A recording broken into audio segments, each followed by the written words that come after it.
الله تعالى وبركاته. الحمد لله رب العالمين، والصلاة والسلام على سيدنا محمد وعلى آله وصحبه أجمعين. أشهد أن لا إله إلا الله وحده لا شريك له، وأشهد أن سيدنا ونبينا محمدا عبده ورسوله لا نبي بعده. رب اشرح لي صدري ويسر لي أمري واحلل عقدة من لساني يفقه قولي. قدموا أعمالكم لدار الآخرة تجدوا عندها فوزا ونجاح. Saya hormati dan muliakan kepada seluruh hadirin wal hadirat sidang jamaah salat subuh yang dirahmati Allah Subhanahu wa taala. Izinkan pada kesempatan yang berbahagia ini saya ingin menyampaikan sebuah hadis Rasulullah sallallahu alaihi wasallam yang diriwayatkan oleh Imam Tirmizi, Imam Nasa'i dan Imam Al-Baihaqi. Inna yaumal qiyamati min amalihi salat, fa in salahat faqad aflaha wa anjaha, wa in fasadat faqad khaba wa khasara. Rawahu Tirmizi wan Nasa'i wal Baihaqi. Hadirin wal hadirat sidang jamaah salat subuh yang dirahmati Allah Subhanahu wa taala. Arti daripada hadis tersebut adalah sesungguhnya yang pertama kali dihisab daripada amal seorang hamba pada hari kiamat adalah solat.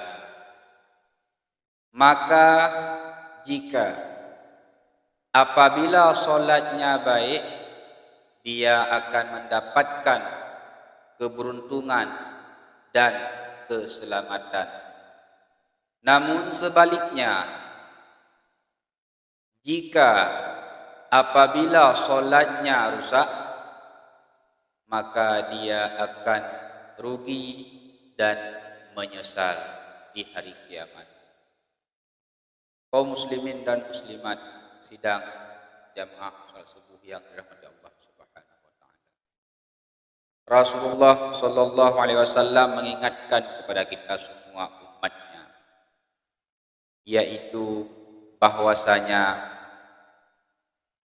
amal kita, ibadah kita yang pertama kali dihisab oleh Allah Subhanahu wa taala di hari akhirat adalah amal ibadah solat.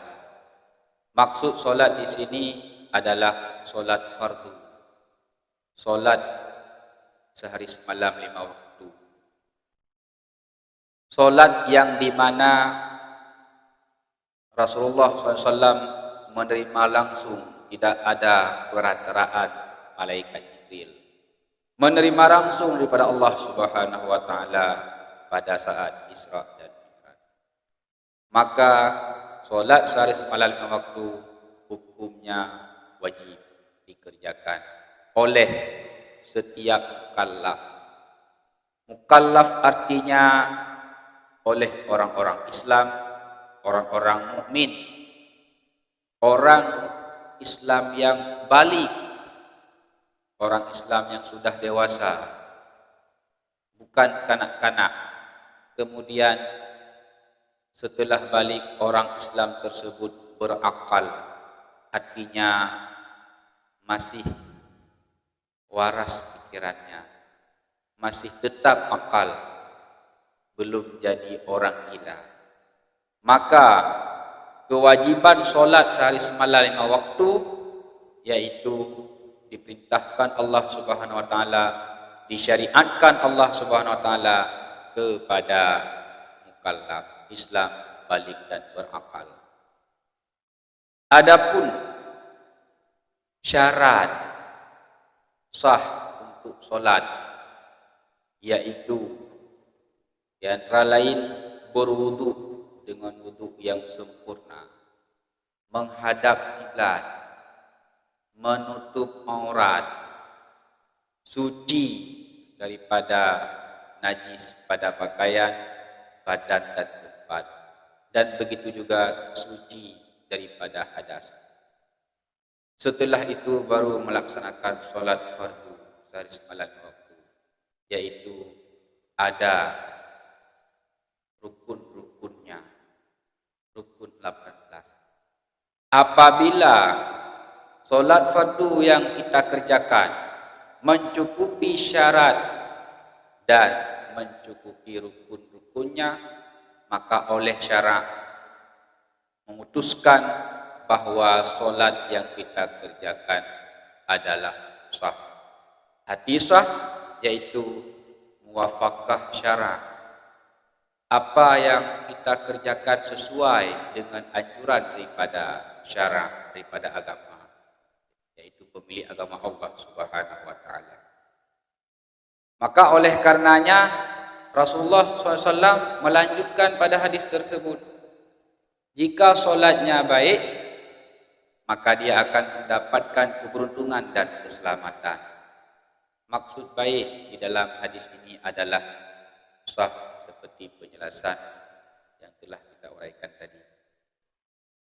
Keberuntungan di akhirat adalah masuk surga Allah Subhanahu Wa Taala, dan keselamatan di akhirat adalah selamat daripada neraka Allah Subhanahu Wa Taala.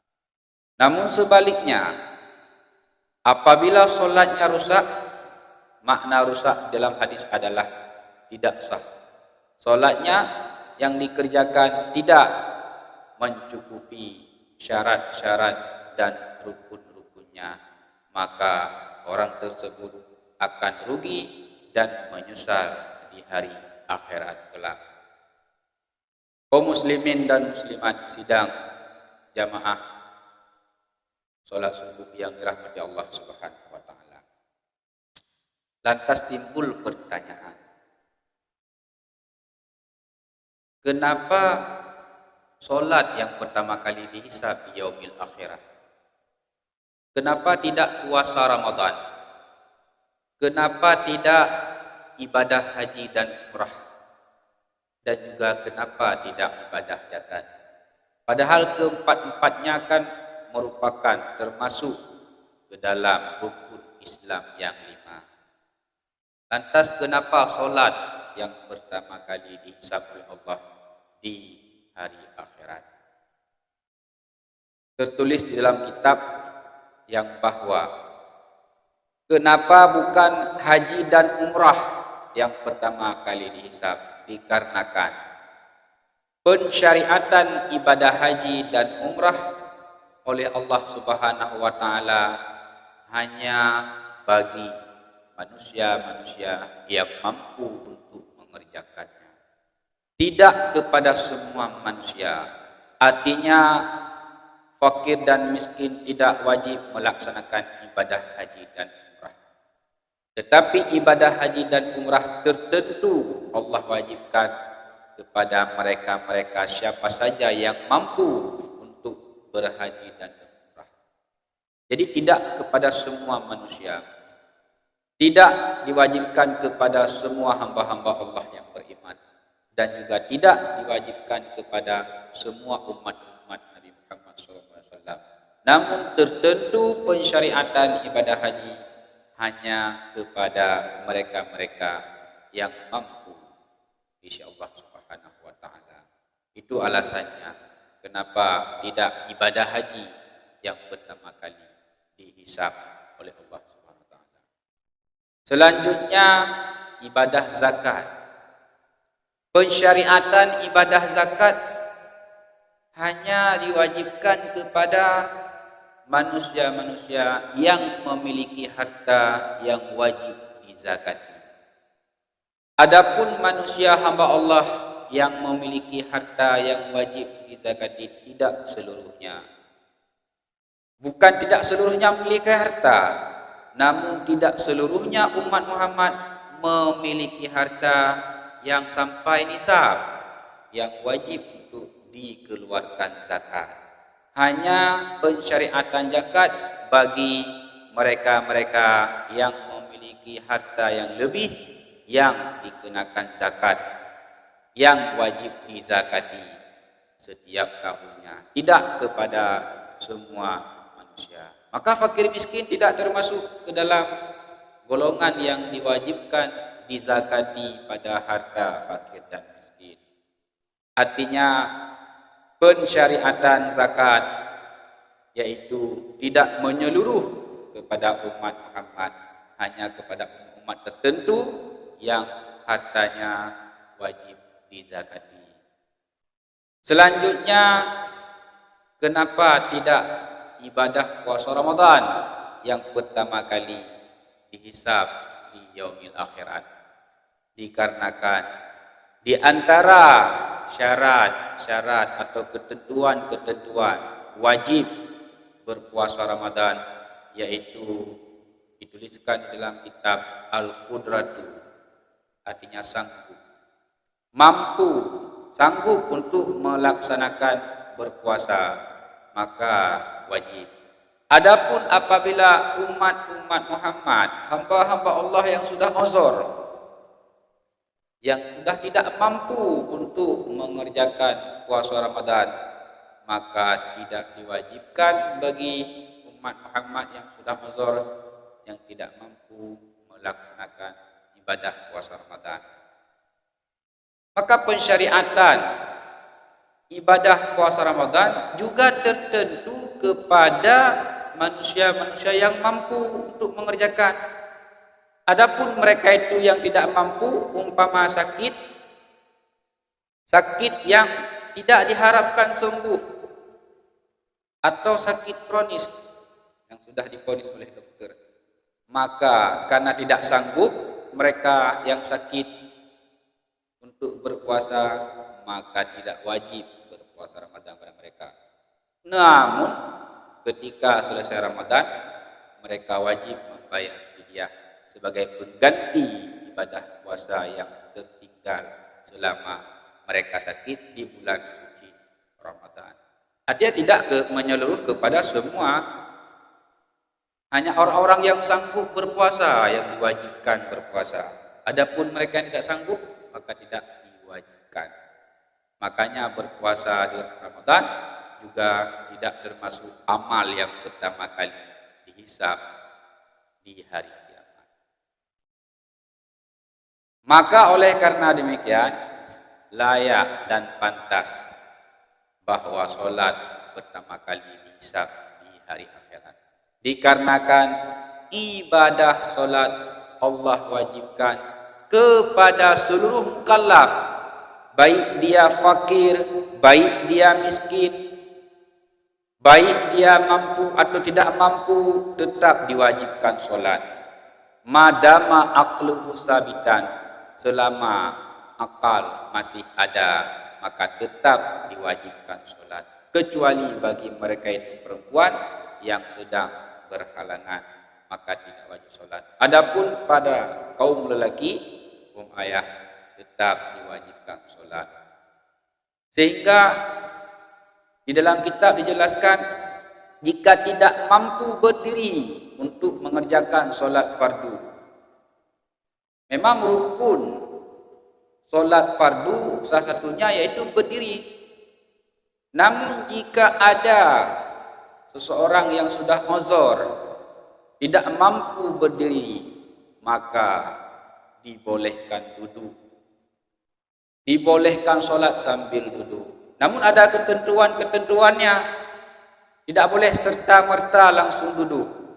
Di antara lain, jika ada khadim atau orang yang mau bertabarruk, mau bertatawun tanpa mengharap upah daripada orang yang solat, maka tidak boleh duduk. Wajib dipegang oleh orang yang mau bertabarruk, yaitu khadim. Ataupun tidak ada yang mau bertatawun, namun dia meminta upah. Jika orang yang solat mampu untuk membayar upah, maka tetap tidak boleh duduk, masih wajib berdiri.